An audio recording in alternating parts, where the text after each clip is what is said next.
Hello friends, मैं रणदीप कुमार आप लोग का स्वागत करता हूं मैथ्स क्लासेस में।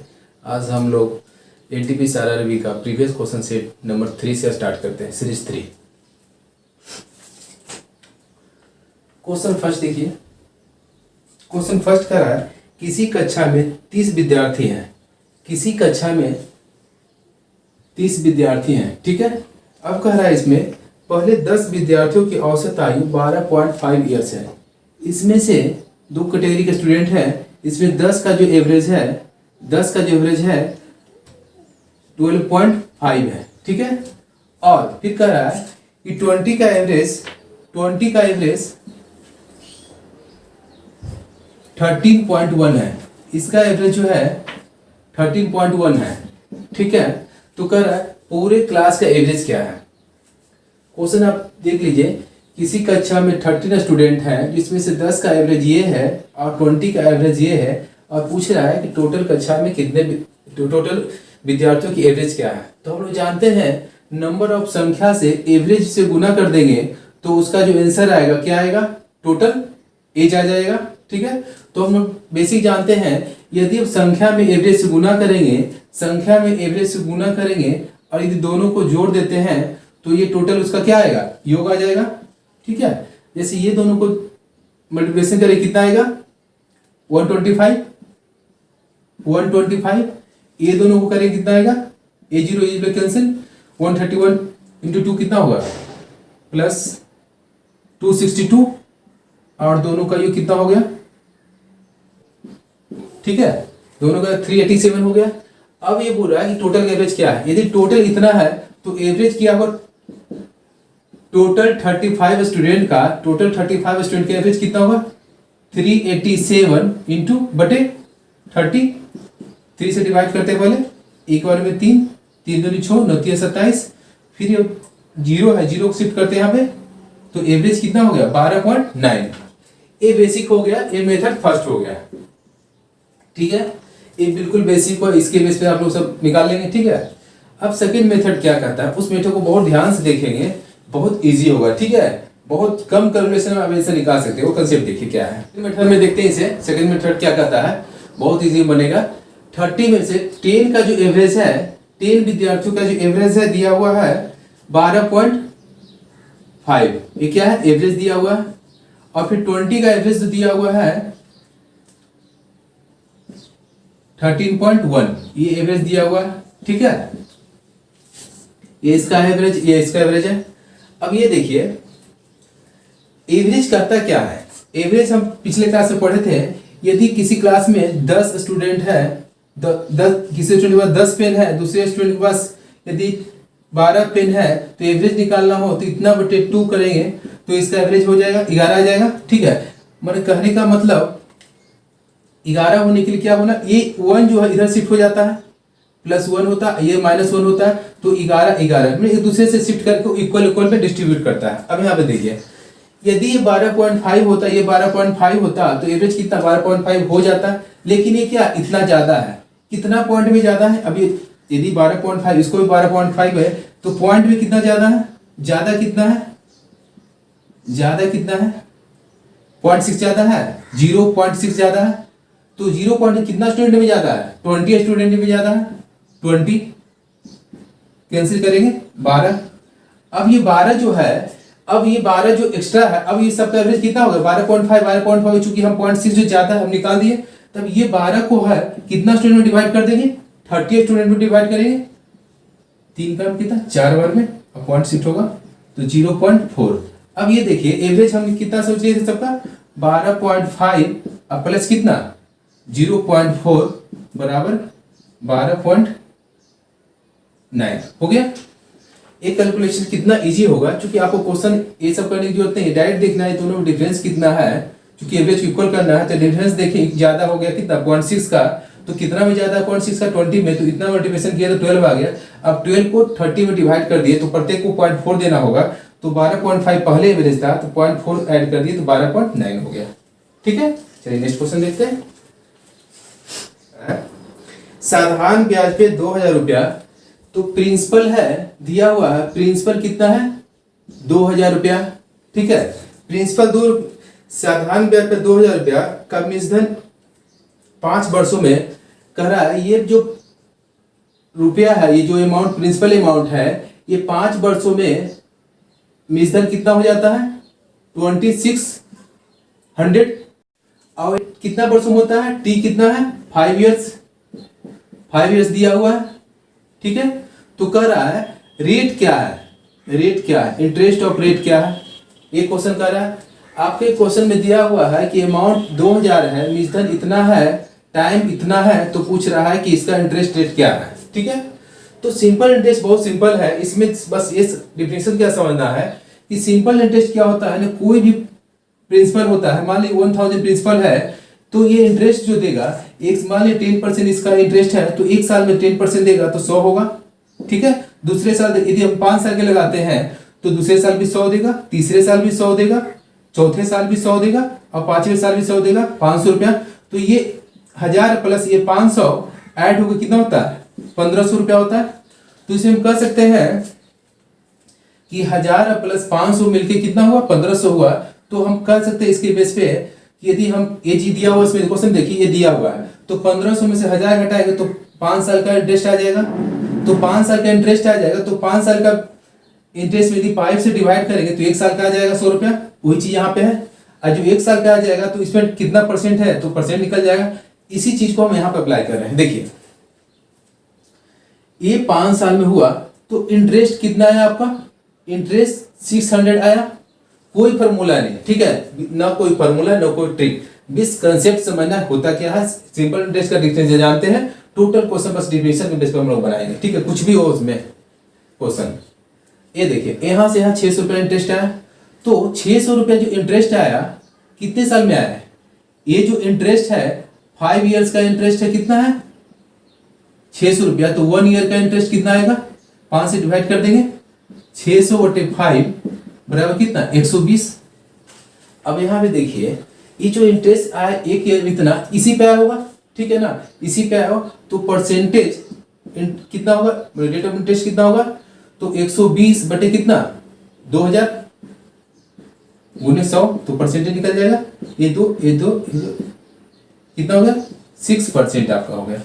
अब यहाँ पे एक चीज और ध्यान दे सकते हैं आप, ठीक है ना, यहाँ पे ध्यान ये दे सकते हैं कि हम लोग पिछले क्लास में पढ़े थे, किसी का यदि 1% निकालते हैं राइट साइड से 2 निकालते हैं, तो देखते हैं 1% 20 है, तो 20 में कितना से गुना करेंगे तो 120 होगा, तो 20 में 6 से गुना करें तो 120 हो गया, ठीक है। तो डायरेक्ट हम लोग 6% विदाउट कैलकुलेशन निकाल सकते हैं, बस ये समझना है कैसे, ये इसका अप्रोक्सीमेट कितना अमाउंट है, ठीक है। चलिए नेक्स्ट क्वेश्चन देखते हैं। क्वेश्चन नंबर 3 कह रहा है एक वस्तु को 240 रुपया बेचने पे सेलिंग प्राइस जो वस्तु का दिया हुआ है 240 दिया हुआ, ठीक है।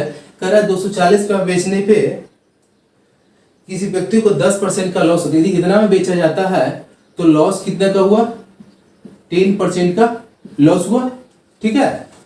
यदि इतना में बेचा जाता है तो 10% का लॉस हो, कि इसका प्रॉफिट कितना हो जाए 20% हो जाए। आप लोग जो भी हम बनाएंगे, बता रहा हूं आपको, जो भी बनाएंगे वो क्वेश्चन रहेगा परसेंटेज का, प्रॉफिट और लॉस का, एसआई का और डिस्काउंट का। ये जो 4 चैप्टर है बस इसका प्रॉफिट का डिफिनेशन क्या होता है वो जानेंगे, एसआई का डिफिनेशन क्या होता है, और इसमें तो कुछ है नहीं, और परसेंटेज का डिफिनेशन क्या होता है। यदि सिर्फ डिफिनेशन छोटा सा जान गए प्रॉफिट एसआई का, प्रॉफिट एंड लॉस परसेंटेज का, तो एक विदाउट ट्रिक विदाउट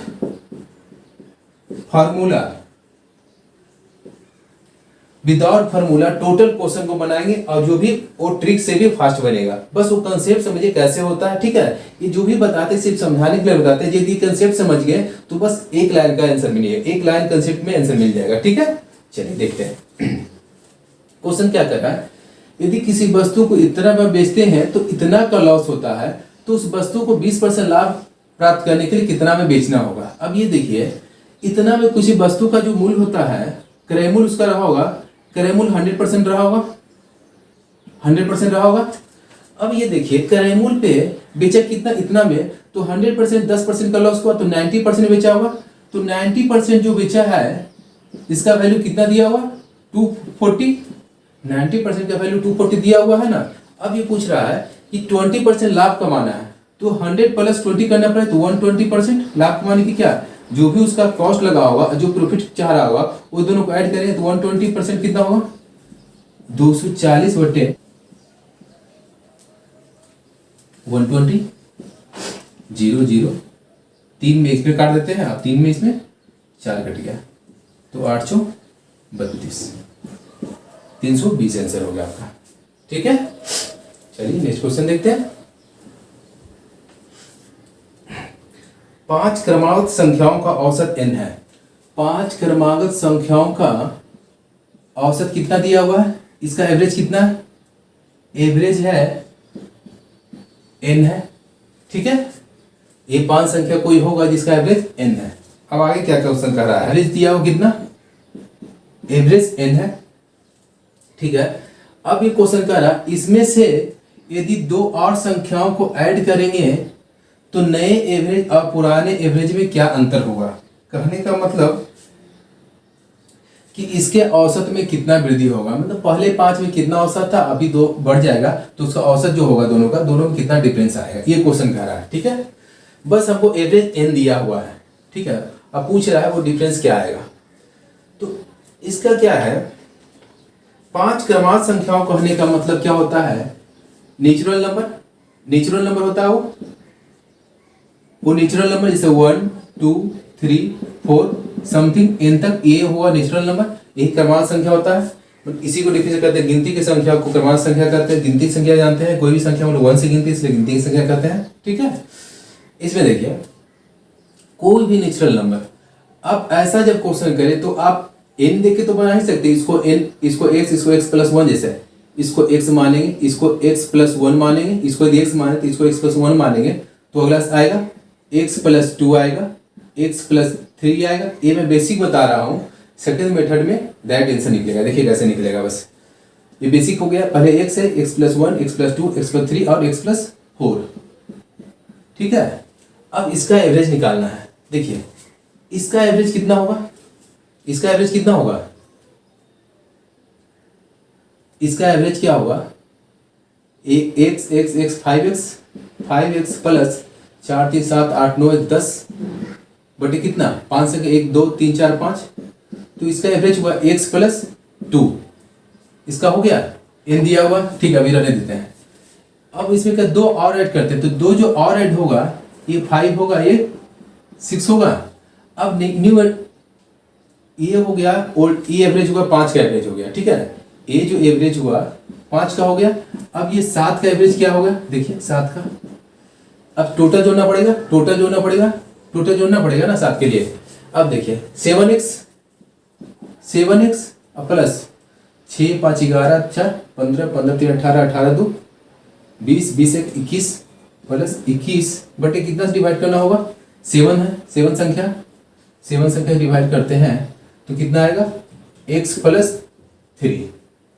ठीक है, ये एवरेज करने का मतलब इसी को, ये x + 1 को 3n मान लिया तो n मान सकते हैं, इसको n मानेंगे, इसको n मान लिए। क्वेश्चन कर रहा है इसका वैल्यू n है, एवरेज n है, तो इसका वैल्यू क्या होगा, इसी को ब्रेक करते हैं, x + 2 + 1 कर सकते हैं इसको, तो इसका जो वैल्यू दिया हुआ कितना दिया हुआ है, n दिया हुआ, तो n + 1 हो गया। तो अब कह रहा है कि एवरेज में क्या अंतर होगा, नया एवरेज n + 1, पुराना एवरेज n, तो डिफरेंस कितना हुआ, n + 1 - n = कितना 1। ठीक है, ये सिर्फ बेसिक कंसेप्ट से समझने के लिए हो कि ऐसे ही क्वेश्चन बना, मगर जब हम लोग एग्जाम में करेंगे तो इसे कितना सिंपल हम बनाएंगे। ये देखिए, तो हम a1 2 3 4 5 कर दिए। ठीक है, फिर 2 ऐड कर दिए, 2 ऐड कर दिए। तो नेचुरल संख्या ऐसे क्वेश्चन में कुछ भी मान लीजिए, जो भी मर्जी मान लीजिए, जैसे हम मान लेते हैं यहाँ 1 2 3 4 5 6 7, कोई और कुछ और मान लेगा, 11 12 13 14 15 16 17, 2 मान लिया। अब ये बताइए, अब इसका एवरेज क्या होगा, ये बताइए। एवरेज क्या होता है, यदि एक सीरीज में यदि डिफरेंस बराबर हो तो मिडिल एवरेज होता है। एवरेज का भी 3 रूल निकालने के इसमें निकाल सकते हैं। और चलिए वो एवरेज पढ़ेंगे, ठीक है। इसका एवरेज जो होगा ये मिडिल होगा, इसका एवरेज कितना 3 हो गया, 5 4 9 9 3 12 12 2 14 1 15 15 बटे कितना 1 2 3 4 5 15 बटे 5 3। अब देखिए अब टोटल का एवरेज कितना हो गया 6 अब 7 6 13 13 5 18 18 4 22 22 3 25 25 और 2 25 2 27 1 28 28 में कितना डिवाइड करें 27 1 28 28 में 7 से भाग देंगे तो न्यू एवरेज कितना निकल गया 4 निकल गया। देखिए कितना अंतर है, पहले 3 था अब 4 हो गया, तो अंतर कितना आ गया, अंतर कितना हो गया 1 आ गया। आप कोई कुछ भी मान लीजिए, बस एग्जाम्पल दो इसलिए देख आपका कंसेप्ट क्लियर हो। अब इसका एवरेज 13 हो गया, अब जो नया ऐड हुआ तो क्या होता है मिडिल का भी एवरेज होता है, तो ये एवरेज हो गया 13 से 14 में कितना 1 का हो गया अंतर।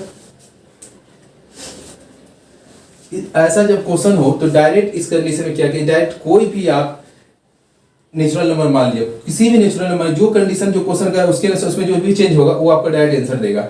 ये सब करने की जरूरत नहीं है, जो भी आंसर जैसे ये बोला तो हम डायरेक्ट मान लिया 1 2 3 4 5 एक ही से मान लिया, क्योंकि कैलकुलेशन इजी पड़ेगा। 1 2 3 4 5 मान लिए तो पहला एवरेज ये हो गया, 2 ऐड कर दिए 6 और 7 कर दिए तो दूसरा एवरेज ये हो गया, दोनों का डिफरेंस कितना 1, डायरेक्ट आंसर हो गया, ठीक है। क्वेश्चन 5 देखिए, क्वेश्चन 5 कह रहा है यदि 5 क्रमागत विषम संख्याएं हैं, क्रमागत विषम संख्या 1 2 3 4 5, ये क्रमागत है A B C D और E, विषम संख्या दिया हुआ है, ठीक है।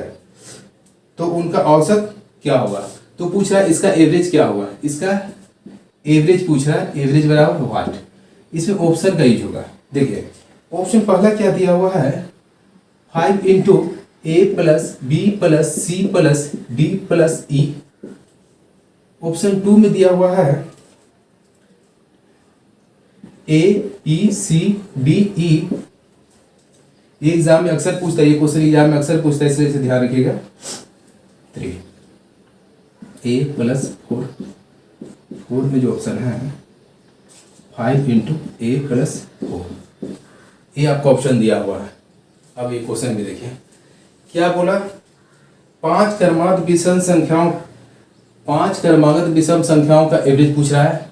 अब ये देखिए, अब कोई नेचुरल संख्या हो, कोई विषम संख्या हो या कोई सम संख्या हो, ऐसा जब क्वेश्चन पूछे तो उसमें डायरेक्ट जो भी माना जो मान लीजिए, मगर सबसे छोटा माने तो कैलकुलेशन इजी होगा, इसलिए हम मानते हैं 1 3 5 7 और 9, जो कि पिछले क्वेश्चन में जो भी कॉन्सेप्ट था उसी कॉन्सेप्ट को हम इसमें यूज कर रहे हैं, ठीक है। इसलिए उस क्वेश्चन को हम डिटेल में बताए थे, ठीक है।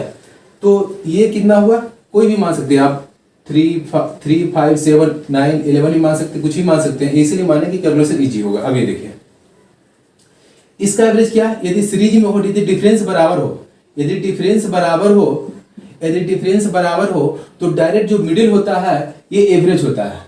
आप जोड़ करके भी कर सकते हैं, मगर डायरेक्ट होता है एवरेज होता है। जब ये बेसिक जाने हैं तो धीरे धीरे हर कंसेप्ट आपके माइंड में रहेगा, ठीक है। ये जब जोड़ेंगे सबको डिवाइड करेंगे 5 से तो आपको यही आएगा। तो जब इसका एक सिंपल सा फंडा है, यदि डिफरेंस सबका बराबर हो तो मिडिल आएगा, वो आपका एवरेज होगा। तो ये आपका एवरेज हो गया, ठीक है, एवरेज हो गया। तो कह रहा एवरेज क्या है, एवरेज 5 कहने का मतलब मेरा सी ऑप्शन होना चाहिए। एवरेज 5 का कहने का मतलब हम सी A बराबर 1 माने, B बराबर 3 माने, C बराबर 5 माने, तो इसका सी आंसर होना चाहिए। ऑप्शन में सी नहीं है। अब ये देखिए सी नहीं है तो अब ये पे ध्यान देंगे, तो हम सी नहीं है तो A plus B plus C D सबको ऐड करेंगे तो कितना हो गया 25 आएगा। 25 25 125, 125 5 के बराबर नहीं हुआ ना, चूंकि 5 कैसे भी कैलकुलेशन करें इसका वैल्यू 5 होना चाहिए, ये नहीं हुआ। ये देखिए अब सबको गुना करेंगे, यदि सबको गुना करेंगे अब फिर 5 से डिवाइड करेंगे, 1 3 इंटू 5 इंटू 7 इंटू 9, ये आपको दिखेगा, डायरेक्ट दिखेगा, क्योंकि 5 मान के तो 5 पे कटेगा, बाकी ये सब मल्टीप्लिकेशन बहुत ज्यादा हो गया, इसलिए ये भी नहीं होगा। अब यहाँ पे देखिए A प्लस 4, A क्या है 1 है, 1 में 4 जोड़ेंगे तो 5 आ गया। A प्लस 4, यदि A का वैल्यू 1 जोड़ेंगे, A बराबर A प्लस 4 आंसर, यदि A बराबर 1 दिया हुआ यहाँ पे, अब 1 प्लस 4 करते हैं तो 5 आ गया ना, 1 प्लस 4 5 आ गया। तो 5 मतलब क्या C, तो हम C की जगह हमने A प्लस 4 दिया तो ये आपका आंसर हो गया, ठीक है। आगे चेक करने की जरूरत नहीं है। यदि कोई नेचुरल नंबर हो कोई इवन नंबर हो, कोई ओड नंबर हो, तो डायरेक्ट हम लोग जो भी इनिशियल स्टार्ट होता है वहां से मान लेंगे, आंसर मिल जाएगा, कोई एक्स वाई जेड मानने की जरूरत नहीं है। चलिए नेक्स्ट क्वेश्चन देखते हैं। क्वेश्चन नंबर 6 देखिएगा, कह रहा ए और बी अलग अलग एक काम को 10 और 15 दिन में करता है। ए किसी काम को 10 दिन में करता है, बी किसी काम को 15 दिन में करता है। फिर क्या बोल रहा है कि ए 4 दिन, क्वेश्चन कर रहा है ए 4 दिन काम करने के बाद, दोनों काम साथ में स्टार्ट करता है। क्वेश्चन कर रहा है दोनों मिलकर एक साथ काम स्टार्ट करता है, लेकिन ए 4 दिन काम करने के बाद चला जाता है, तो टोटल काम कितने दिनों में समाप्त होगा, क्वेश्चन बोल रहा है। ठीक है, तो हम जानते हैं ए 10 दिन में करता है, तो एक दिन में कितना करेगा, 1/10। बी कितना करेगा, 1/15 काम करेगा। अब क्वेश्चन कह रहा है कि दोनों ने साथ काम किया, लेकिन ए 4 दिन काम किया, तो 4 दिन कर देते हैं, 4 दिन काम इसे करा लिए। और कहता है, और ये जो बी है ये तो काम करता रहा, तो कह रहा है काम समाप्त होने में कितना दिन लगा, तो इसको कितना समय लगा होगा, मान लेते हैं n समय लगा।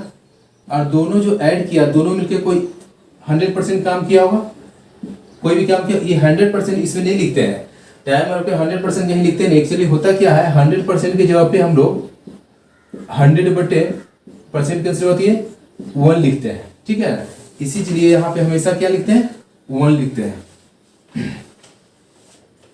ठीक है, इतना 1 काम करेगा। अब यहाँ पे देखिए 2 बार में, 5 बार में, तो यहाँ पे n/15, 2/5 को उधर करेंगे, -2/5, तो 5 × 1 5 में से 2 गया 3/5, 5 में कितना बराबर 3, तो n बराबर कितना 9 दिन। n कितना दिन, 9 दिन में टोटल काम खत्म होगा। क्योंकि दोनों साथ में काम किए, तो b जो है ये a है, ये b है, b शुरू से लेकर लास्ट तक काम किया हो, तो कितना दिन लगा होगा टोटल दिन, 9 दिन। ठीक है, इसको हम 4 + n निकालते तो फिर हमें जोड़ना पड़ता, इसलिए हम डायरेक्ट n निकाल लिए, तो डायरेक्ट शुरू से लेकर लास्ट तक चुकी रहता है ये, इसलिए डायरेक्ट 9 आंसर। ठीक है, नेक्स्ट क्वेश्चन देखते हैं। 7 नंबर क्वेश्चन देखिए, कह रहा है एक टेस्ट में सफल होने के लिए किसी को 38% मार्क्स चाहिए, पास होने के लिए 38% मार्क्स जरूरी है। ठीक है, और कहता है वो एग्जाम का पेपर जो था ये पासिंग मार्क्स था। अब पेपर मार्क्स जो था, नंबर जो था पेपर का, मार्क्स कितने नंबर का था, 45 अंकों का वो एग्जाम था। 45 में से 38% मार्क्स उसको लाना है पास होने के लिए। तो हम लोग क्या करेंगे, जो भी संख्या है, एक क्वेश्चन बनाने का मतलब ये नहीं कि कैलकुलेशन को, मतलब ये तो इजी है आप कर सकते थे, ये बताने का मतलब है कि एक तो परसेंटेज तो सीखेंगे यहाँ पे, पर सेकंड क्या है, ये कैलकुलेशन में थोड़ा दिखाना चाहते इस क्वेश्चन के माध्यम से आपको। देखिए 45 का कितना परसेंट, 38% करेंगे, तो हम लोग जनरली ये करते हैं, इतना करते हैं और फिर कटिंग करते हैं 20 बार में, 9 बार में, और ये 19 बार में, और ये 10 बार में। तो 19 को 171, 10 गया तो 17.1।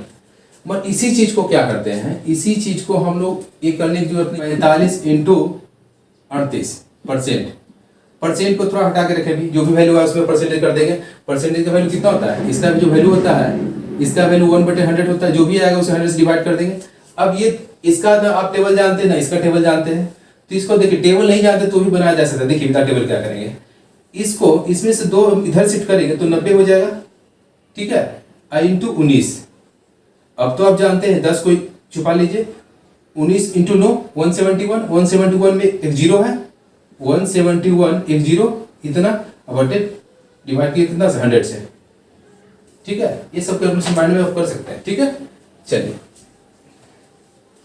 इसी के साथ आज का क्लास फिनिश समाप्त करता हूँ। प्लीज आप लोगों से रिक्वेस्ट है, प्लीज कमेंट करके बताएं आप लोगों को कैसा लगा। ठीक है, यदि पसंद आया तो लाइक शेयर एंड सब्सक्राइब करें। Thank you.